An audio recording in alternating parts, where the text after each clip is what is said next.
everybody. I'm Tanisha, the Executive Director of Rise for Social Justice, located in Springfield.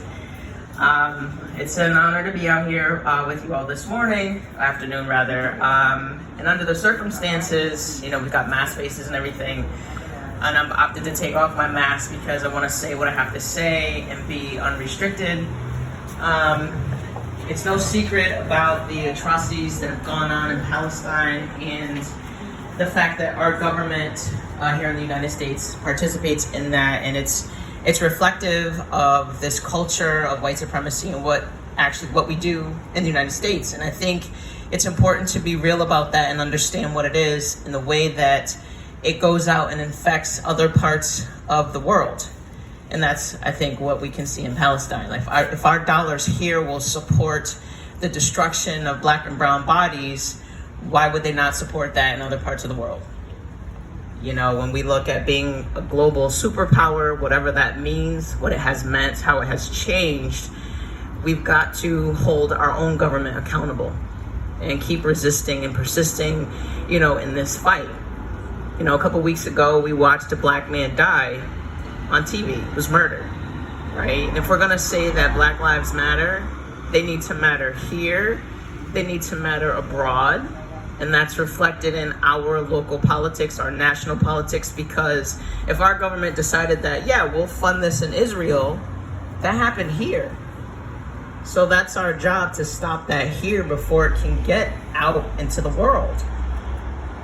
Elections matter, voting matters. This election that's coming up, you need to vote like your life depends on it. I know mine does.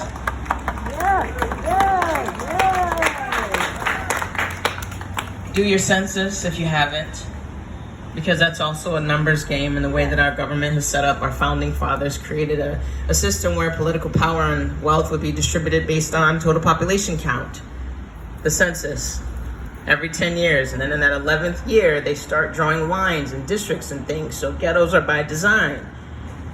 We know this, it's in the playbook. So all these things, they have to stop here before they go abroad, right? It's time to tear down white supremacy and patriarchy and understand what that means. Have these hard conversations at your dinner tables, when you're out being socially distanced, to really think about the way that you move in the society and how other people can't move that way. And know who your local elected officials are. Call them. Let your voices be heard and say, no, this isn't what we want. This is not acceptable behavior.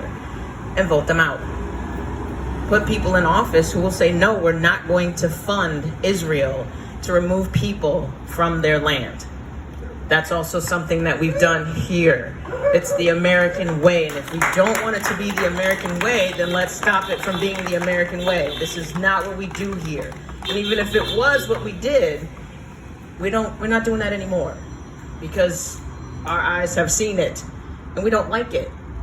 Tell the truth about what is and what has been, and let healing come from that place. So that's where we are. Let's tell the truth about this country in the ways that we've hurt other people, our citizens here and abroad, and make the changes that we need to today.